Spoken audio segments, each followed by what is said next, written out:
സ്നേഹമുള്ളവരെ, ദൈവത്തിൻ്റെ മനുഷ്യർക്കുള്ള ഏറ്റവും വലിയ സമ്മാനമാണ് ക്രിസ്തുമസ്.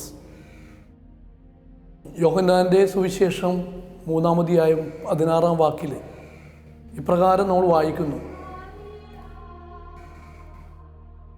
മനുഷ്യൻ നശിച്ചു പോകാതിരിക്കുവാൻ തൻ്റെ ഏകജാതനെ നൽകുവാൻ തക്കവിധം തന്നെ വിശ്വസിക്കുന്നവർക്ക് നിത്യജീവൻ പ്രാപിക്കുന്നതിന് വേണ്ടി തൻ്റെ മകനെ അയച്ചു. യഥാർത്ഥത്തിൽ ആരും നശിച്ചു പോകാതെ വിശ്വസിക്കുന്നവർക്ക്, ദൈവത്തിൽ വിശ്വസിക്കുന്നവർക്ക് നിത്യജീവൻ വേണം എന്ന ദൈവത്തിൻ്റെ വലിയ ആഗ്രഹമാണ് ക്രിസ്തുമസ്. അതിന് മനുഷ്യരോടുള്ള സ്നേഹം അത് വളരെ പ്രധാനപ്പെട്ട ഘടകമാണ്.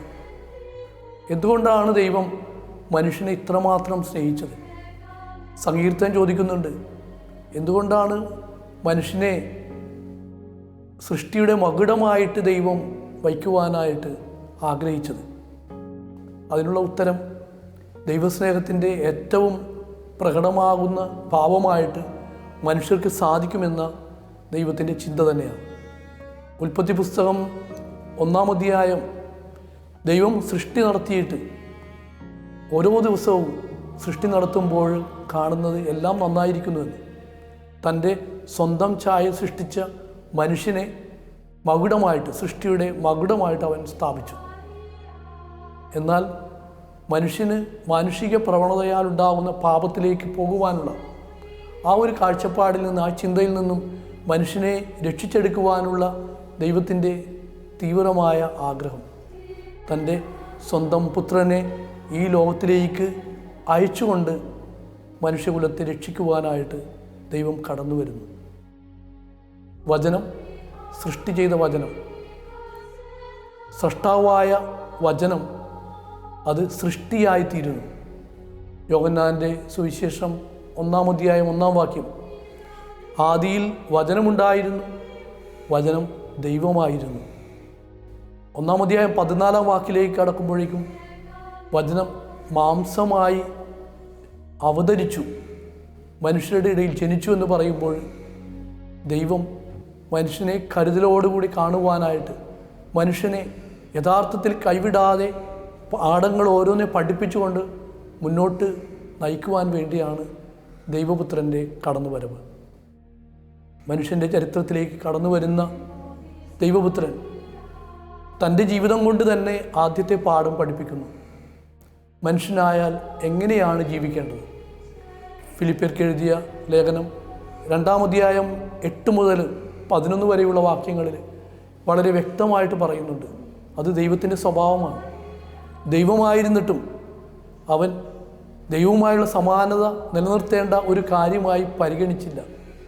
അവൻ സ്വയം നിസ്സാരനായി, മനുഷ്യനായി, ചെറുതായി ജനിച്ചു എന്ന് പറയുമ്പോൾ എങ്ങനെയാണ് ദൈവം ജീവിച്ചത് എന്ന് മനുഷ്യരെ കാണിക്കുമ്പോൾ മനുഷ്യരെങ്ങനെ ജീവിക്കണം എന്നുള്ള ഒരു ഓർമ്മപ്പെടുത്തൽ, അത് ക്രിസ്മസിൻ്റെ വലിയ സന്ദേശമാണ്. ഇനി ദൈവം തിരഞ്ഞെടുത്തത് ആരൊക്കെയാണ്? ആദ്യമായിട്ട് തിരഞ്ഞെടുത്തത് അമ്മയാകുവാനായിട്ട് പരിശുദ്ധ മറിയത്തെ വിളിച്ചു. അവൾ ഏറ്റുപറയുന്ന വാചകത്തിൽ നിന്ന് തന്നെ എത്രമാത്രം കരുതലോടെയുമാണ് ദൈവം ഒരു മനുഷ്യനെ തിരഞ്ഞെടുത്തത് എന്ന് വ്യക്തമാണ്. ദൈവത്തിൻ്റെ ഇഷ്ടം നിറവേറ്റുവാനായിട്ട് ഇതാ കർത്താവിൻ്റെ ദാസി. ലൂക്കായുടെ സുവിശേഷം 1-ാം അധ്യായം 38 മാതാവിൻ്റെ ഫിയാത്ത്. ഈ ലോകത്തിന് മുഴുവൻ രക്ഷയുടെ കവാടമാകുവാനായിട്ട്, രക്ഷയുടെ വാതിലാകുവാൻ ഞാൻ തയ്യാറാണ് എന്ന് പറയുന്ന ആ നിമിഷം, അത് ഏറ്റവും ഭാഗ്യപ്പെട്ട നിമിഷമാണ്. ഓരോ ക്രിസ്മസും നമ്മോട് പറയുന്നത് ഈ അമ്മയെപ്പോലെ ദൈവത്തിൻ്റെ കടന്നുവരവിന് വാതിലാകുവാനായിട്ട് നമ്മൾ തയ്യാറാണ് എന്ന് പറയുക എന്നുള്ളതാണ്. മറ്റൊരു വിധത്തിൽ പറഞ്ഞാൽ ദൈവിക പദ്ധതിയോട് എന്നും ഞാൻ തയ്യാറാണ് എന്ന് പറയുന്ന ആ നിമിഷം, അത് ക്രിസ്മസിൻ്റെ തുടക്കമാണ്. വിശുദ്ധ ഔസേപ്പിതാവിനെ തിരഞ്ഞെടുത്തു. നീതിമാനാണെന്ന് വചനത്തിൽ പറയുന്ന ഈ ഔസേപ്പിതാവ് ദൈവത്തെ സ്വപ്നം കണ്ടിരുന്ന ഒരു വ്യക്തിയാണ്. മത്തായിയുടെ സുവിശേഷത്തിൽ നമ്മൾ വായിച്ചു കേൾക്കുകയാണ്, അവൻ ഗാഠനിദ്രയിൽ നിന്ന് ഉണർന്ന് ദൈവത്തിൻ്റെ പദ്ധതി അനുസരിച്ച്, ദൈവം കൽപ്പിച്ചതനുസരിച്ച് പ്രവർത്തിച്ചു. ഈ ക്രിസ്മസ് നമ്മെ ഓർമ്മപ്പെടുത്തുന്നത് യൗസേപ്പിതാവിനെ പോലെ നമ്മുടെ മറ്റുള്ള നിദ്രകളിൽ നിന്നൊക്കെ നമ്മൾ ഉണർന്നെഴുന്നേറ്റ് ദൈവത്തിൻ്റെ പദ്ധതി മനസ്സിലാക്കി ദൈവം പറയുന്നതനുസരിച്ച് ജീവിക്കുവാനായിട്ടാണ്.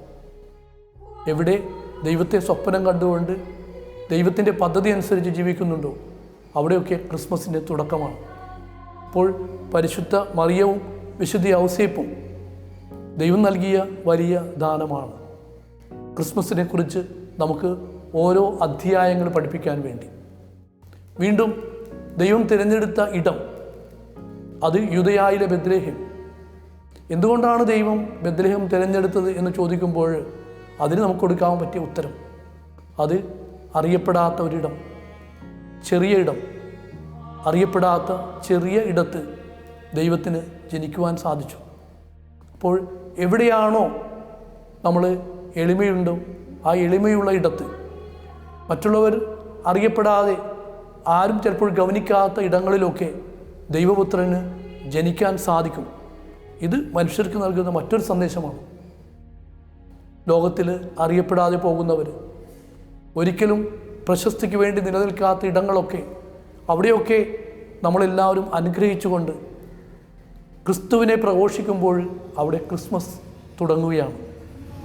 വീണ്ടും പുൽക്കൂട്, മറ്റ് വലിയ ഇടങ്ങളുണ്ടായിരുന്നിട്ടും എല്ലാവർക്കും, അത് മൃഗങ്ങൾക്ക് വരെ, പശുവും ആടും പ്രാവും എല്ലാം ഇറങ്ങിച്ചെല്ലാവുന്ന ഒരിടം, എല്ലാ മനുഷ്യർക്കും പാവപ്പെട്ടവർക്ക് വരെ ചെന്നെത്താവുന്ന ഇടം, അതാണ് പുൽക്കൂട്. ഈ പുൽക്കൂട് നൽകുന്ന ഓർമ്മപ്പെടുത്തൽ മറ്റൊന്നുമല്ല, എല്ലാവർക്കും കടന്നു വരാവുന്ന ഇടം. അത് ദൈവത്തിന് മാത്രം പറ്റിയ ഒരു വലിയ തിരഞ്ഞെടുപ്പാണ്.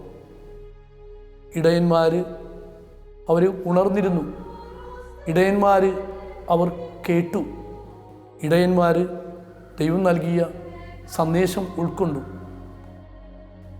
പുൽക്കൂട് പോലെ വളരെ താഴ്ന്ന ഇടങ്ങൾ, പുൽക്കൂട് പോലെ നിസ്സാരമായ ഇടങ്ങൾ, ഇവിടെ ദൈവിക സാന്നിധ്യം അനുഭവിക്കുവാനായിട്ട് ക്രിസ്തുമസ് നമ്മെ ഓർമ്മപ്പെടുത്തുകയാണ്. 2025 ക്രിസ്മസ് ആഘോഷിക്കുമ്പോൾ നമുക്ക് ദൈവം നൽകുന്ന സന്ദേശം ഇതൊക്കെ തന്നെയാണ്. ഞാൻ നിങ്ങൾക്ക് നൽകിയത് എന്നെ തന്നെയാണ്.